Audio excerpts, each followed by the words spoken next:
саат 11:39 чамасында Каракол шаардык өзгөчө кырдаалдар бөлүмүнүн номер 15 өрткө каршы куткаруу бөлүмүнүн борбордук байланыштуу үйүнө ошол Гречка көчөсү үй номери 90 үйүндө өрт чыгып жатат деген маалымат келип түшкөн.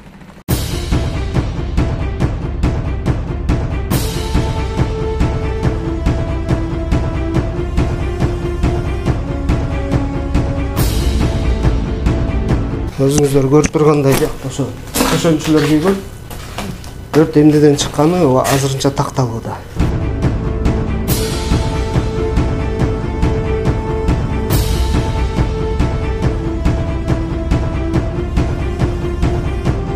Ушул үйдө эч ким карабайт.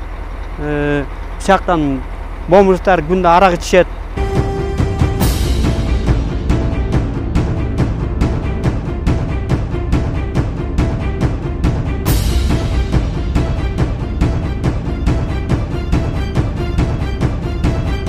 Өтүп баратып, өзүм мешітте иштейм.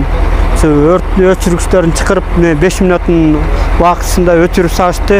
Буларга эч бир доом жок.